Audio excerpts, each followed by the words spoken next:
Vamos agora falar do comportamento ondulatório da matéria, das partículas, do elétron. É claro que nós sabemos, de há muito tempo, do comportamento corpuscular, das partículas que compõem a matéria, da própria matéria.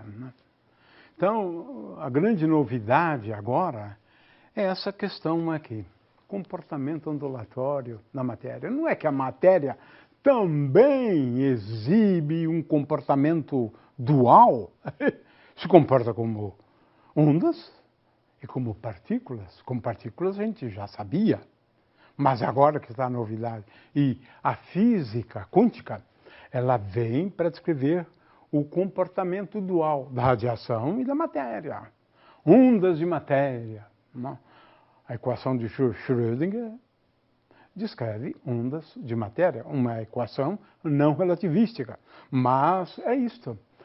Agora, quando foi que a gente se deu conta de que isto seria possível? Comportamento ondulatório da matéria.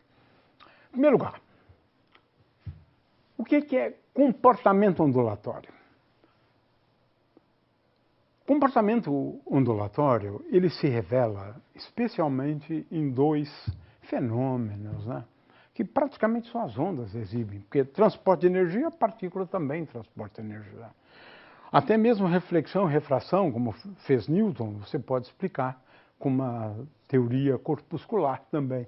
Agora, interferência de ondas, como aquelas feitas por Young, esse aqui é um esboço, onde ele fala da possibilidade de interferência e realizou essa experiência famosa da fenda dupla. Agora estou falando de comportamento ondulatório. Interferência de ondas, que é uma coisa bastante comum em relação às ondas. Por exemplo, você pode reproduzir interferência, padrões de interferência, fazendo uso de uma cuba. Nós temos aí gravadas algumas experiências envolvendo a interferência de ondas numa cuba. É claro que temos efeitos belíssimos como esses aqui, onde nós estamos falando de interferência, mas na realidade não é só de interferência, é de dispersão mais interferência. Muito bem. E um outro fenômeno também típico de fenômeno ondulatório é o fenômeno da difração da luz. É a possibilidade da luz contornar obstáculos. Agora, de qualquer maneira, o que é importante é que quando a luz passa por um orifício, por exemplo, ela vai produzir um padrão de difração contendo máximos e mínimos. E esses máximos e mínimos ocorrem por conta das muitas interferências das ondas provenientes da abertura, do orifício, por exemplo. O fato é que difração é um fenômeno realmente típico, é um comportamento ondulatório típico. Aqui eu tenho vários exemplos de difração, por exemplo, este aqui, contornando a nuvem, na realidade. Bom, mas também quando você tem dois orifícios, você pode ter um padrão típico de difração. Às vezes a gente considera só interferência, mas a gente precisa levar em conta também interferência e difração. O fato é que difração é um fenômeno típico, produzindo máximos e mínimos. Muito bem. Bragg e o filho dele fizeram algumas experiências interessantes, agora ainda com radiação eletromagnética, mais especificamente raio-x. A ideia deles é fazer incidir raio-x sobre uma estrutura cristalina, formando planos cristalográficos. Esse plano. Esses planos estão a uma distância d, porque são arranjos regulares de átomos. E olha só o que eles descobriram.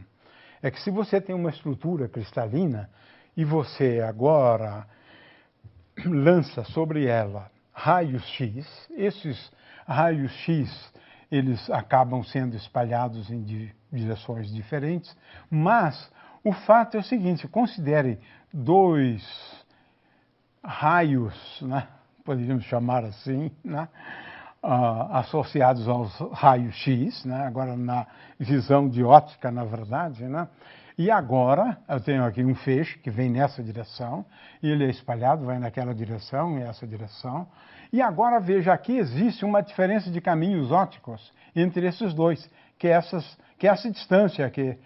E essa distância é d vezes seno do ângulo θ aqui.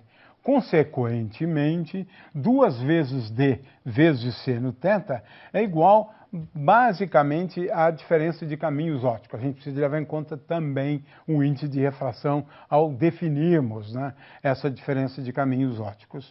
E eles observavam isso aqui, né? Tinha um anteparo lá e agora observavam um padrão de difração com aquela forma lá. Olha só.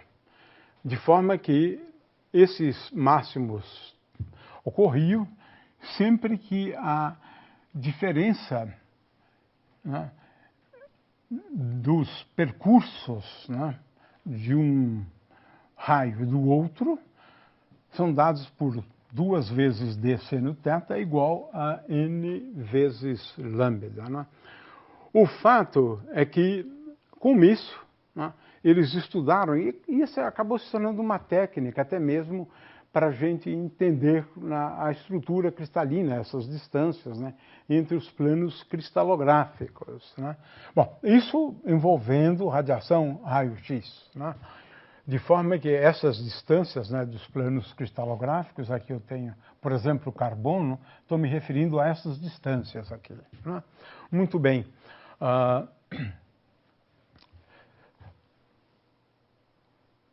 Eis que, em 1923, de Broglie, um físico francês, durante a sua tese de doutorado, ele fez uma proposta interessante.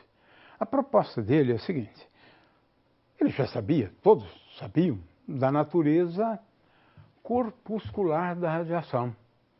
E ele, então, se perguntou, mas não seria possível você ter a natureza ondulatória da matéria? Ele propôs que sim. Foi o primeiro a propor a natureza dualística da matéria. E ele foi um pouquinho mais longe, não só essa proposta, como ele também fez uma segunda proposta. É que, se eu considerar, né, um corpúsculo, uma partícula de momento P, a esse momento, de acordo com ele, corresponde, do ponto de vista do comportamento ondulatório da matéria, né, corresponde um comprimento de onda. Esse comprimento de onda, ele é igual a H, a constante de Planck, dividido por P. Foi mais adiante. Ele disse, se eu tenho uma partícula com energia E, então eu devo associar a ela uma frequência, que é uma grandeza atípica do comportamento ondulatório. Eu devo associar a ela uma frequência, onde a frequência é igual a E dividido por H. Eu quero chamar a atenção para a relevância desse trabalho, porque foi a partir dele que Schrödinger conseguiu escrever a equação de Schrödinger. Então, é sempre bom a gente ler um pouco, né, os clássicos da literatura, né? Mas Schrödinger se baseou muito nisso, né? Nessa hipótese de Broglie. Ou seja, ao comportamento típico de um corpúsculo, eu associo, ou a uma grandeza típica corpuscular, eu associo uma grandeza típica ondulatória. Comprimento de onda, momento. Olha só que coisa curiosa, né? Sempre envolvendo agora a constante de Planck. Dito de um outro jeito, eu posso relacionar, muitas vezes isso é muito útil, o momento de uma partícula ao vetor de onda da onda. Olha só que coisa interessante, né? eu posso associar um momento ao vetor de onda de uma onda. Agora estou falando de ondas planas, né? E a energia eu posso escrever como sendo igual. Esse H cortado, a gente usa sempre como sendo igual a H dividido por 2π. Né? O fato é que essa era a hipótese de de Broglie, né? É uma hipótese revolucionária. E aí o pessoal começou a buscar evidências para essa natureza corpuscular, essa natureza ondulatória. E como é que eu iria buscar natureza ondulatória? Observando fenômenos típicos de difração. Este aqui é a primeira experiência de 1927. Foi publicado num artigo muito curtinho, numa revista muito prestigiosa. E ele ganhou o prêmio Nobel por isso. Aliás, quase todo mundo que eu vou citar aqui ganhou o prêmio Nobel. Né? Esse Thomson aqui era filho do J.J. Thomson. Ele foi o primeiro a anunciar que, de fato, incidindo um feixe de elétrons sobre um filme bem fino, era possível reproduzir um padrão de difração. 1927. Mas que coisa curiosa, no mesmo ano, e ele também estimou o comprimento de onda, o comprimento de onda dos elétrons. Estou falando agora de grandezas ondulatórias, né? Estimou esse comprimento de onda. Muito bem, mas olha só, Davidson e Germer, eles realizaram várias experiências semelhantes àquelas de Bragg, né? De Braga. Só que em vez de raio-x incidindo sobre uma estrutura cristalina, no caso a estrutura cristalina do níquel, fizeram várias experiências com a estrutura cristalina do níquel, que tem essa forma aqui, né? O fato é que, fazendo incidir agora elétrons, na verdade, sobre essa face aqui, eles cortavam uma face. Este aqui é o trabalho deles, né, do ano de 1928. Em 1927, anunciaram um trabalho também semelhante a esse, mas com incidência normal à superfície do níquel. Agora, o que eles faziam? Veja, eles faziam incidir elétrons, formando um ângulo θ com a perpendicular, né, àquela superfície, a essa superfície aqui, formando um ângulo θ com a perpendicular a essa superfície, né? E agora eles podiam, deslocando, né, esse coletor de elétrons, na verdade, eles mediam uma corrente elétrica na realidade, então, deslocando esse coletor de elétrons, essas figuras aqui são do artigo original deles, na realidade. Eu tirei isso do artigo original deles, né? De forma que eles iam medindo, né, a intensidade dos elétrons, e intensidade medida em termos de número de elétrons, né, chegando em determinadas direções quando você varia a direção do coletor de elétrons, né? É claro que eles agora iam medindo a intensidade resultante do espalhamento de elétrons, né? Veja, em função do ângulo. Ora, aqui, agora, eles sabiam o momento do elétron, que é igual a 2 vezes a raiz quadrada de 2 vezes a massa do elétron, vezes a energia ganhada pelo elétron, mas essa energia tinha a ver com a diferença de potencial quando você acelerava os elétrons, antes de fazerem os elétrons incidirem sobre a superfície do cristal, né? De forma que também aqui há uma estimativa, né, de 1,66 angstroms para esse comprimento de onda dos elétrons. Isso era importante porque todo mundo sabia que esses efeitos de difração, eles realmente acontecem sempre que o comprimento de onda for típico das dimensões, né, por exemplo, de um orifício, aqui no caso das dimensões ou das distâncias entre os planos cristalográficos, né? Isso aqui também consta do trabalho deles, né? Essas distâncias entre os planos cristalográficos é 2,03 angstroms, né, na realidade, e agora você veja, você vai testar, né, esse comportamento ondulatório para um comprimento de onda próximo do comprimento, ou próximo de uma distância, que seria o análogo a, digamos, o diâmetro de um orifício, né? Muito bem, e agora vamos às figuras também, que eu estou reproduzindo a partir dos trabalhos deles, né? O que você observa? É que para alguns momentos que é equivalente, né, à diferença de potencial, olhem lá para aquelas fórmulas anteriores, né, eles observavam máximos, olha aqui, máximos, né, máximos. Em outros, para, por exemplo, 120 volts, você não observava máximos para alguns ângulos, né, para energia e ângulo.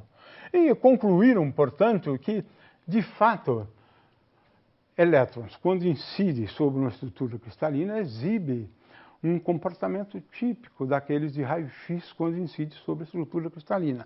Eles até propuseram uma forma um pouco diferente daquela lá, né? Daquela de Bragg. De qualquer maneira, isso está, então, no trabalho deles. Não preciso dizer que eles ganharam merecidamente o prêmio Nobel, né, por essa experiência. Agora, tem uma outra experiência que se poderia fazer com elétrons, né? E que eu vou comentar depois, né? Com a ideia, de novo, né, é aquela da fenda dupla, né? Mas agora com elétrons, né? E eu devo observar aqui um padrão de interferência e de difração, eventualmente, né?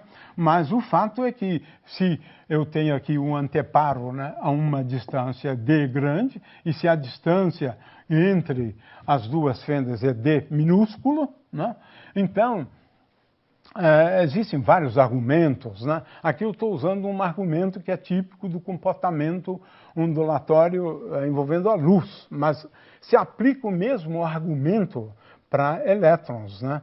Sempre que essa distância aqui for igual a n, ou 2 vezes n vezes π, né, nós temos um máximo da intensidade, né?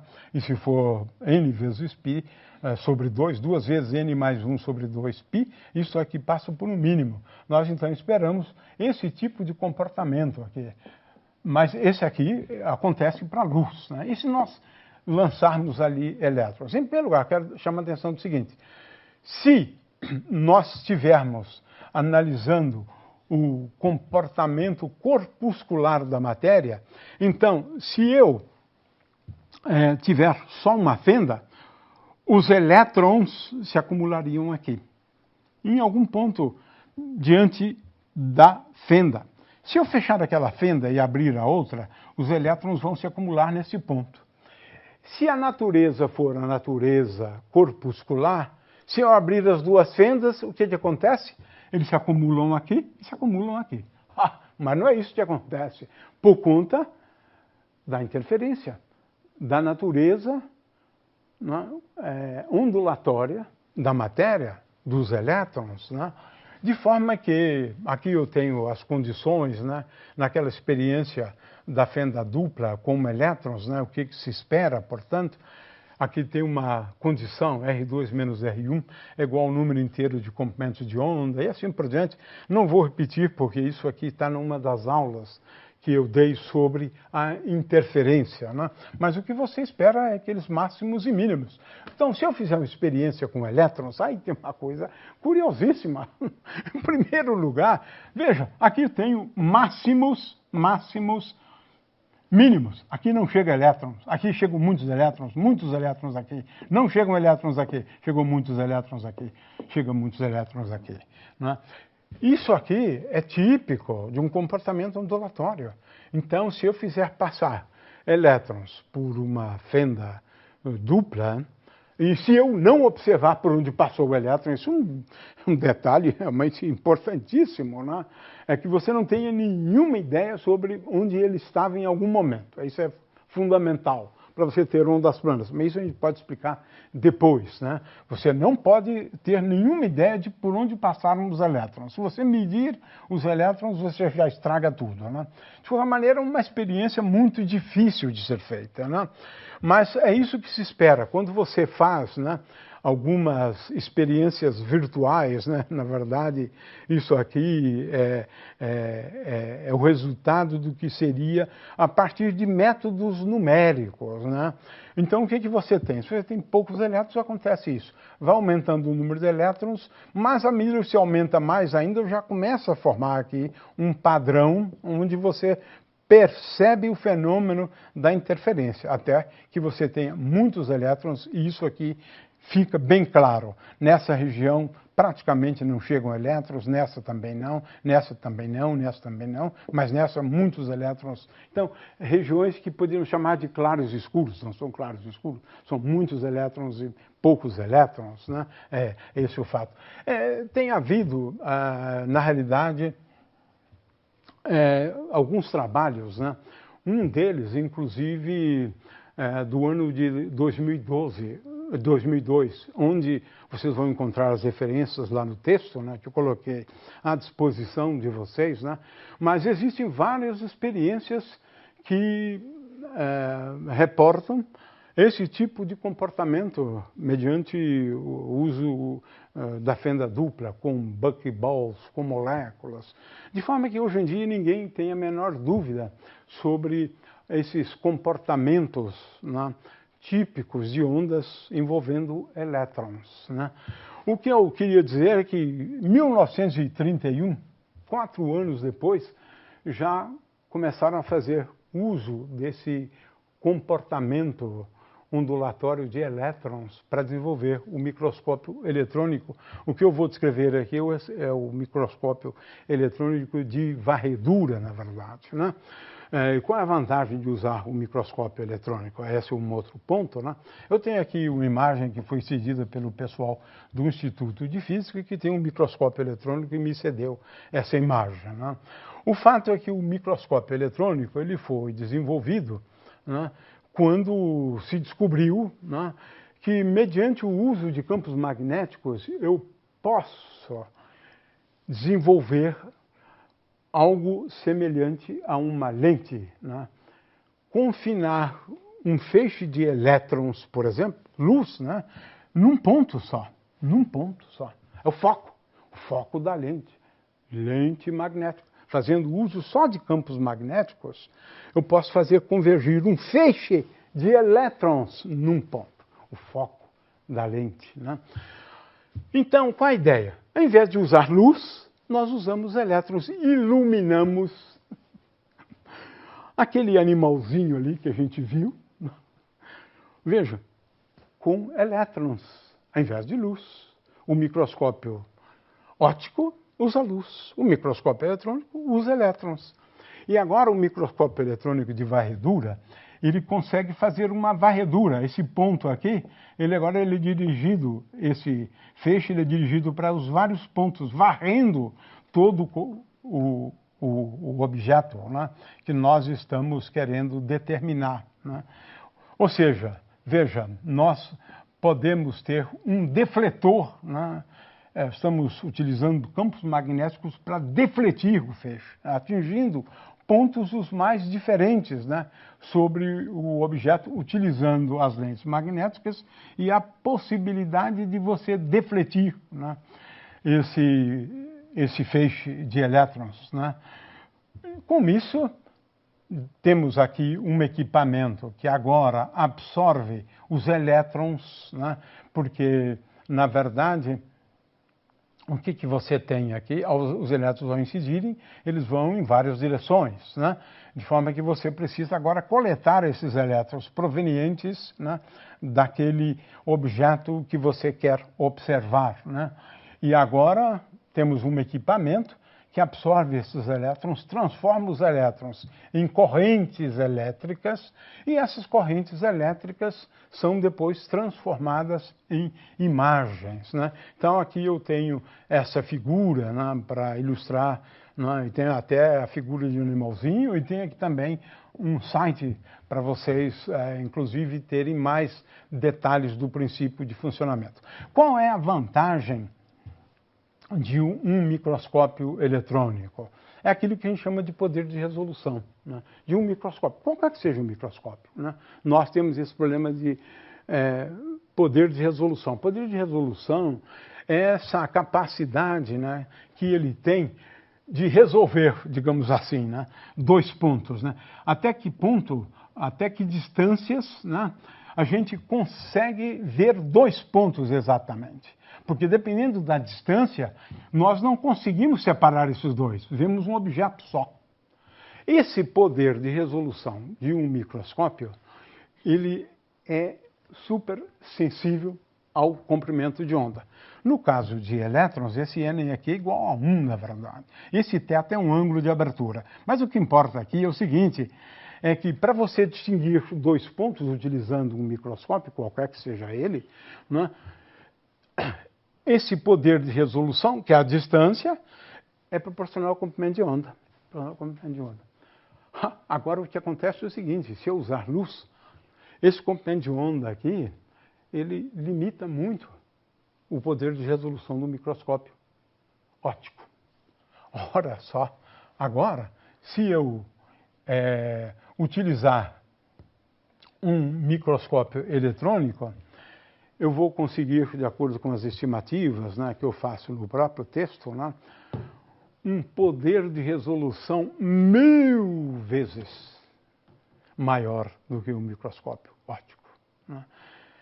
Porque agora estamos levando em conta a difração, né? Mas o fato é que realmente o poder de resolução do microscópio eletrônico, por conta dos comprimentos de onda, é muito maior do que o microscópio óptico. Muito bem, o fato é que essa natureza dualística da matéria, ela nos levou a duas teorias, né? Sendo que uma delas é a mecânica quântica, a outra a teoria quântica de campos. E a mecânica quântica faz uso muito desse conceito de função de onda. Nós vamos depois analisar isso com muito mais vagar.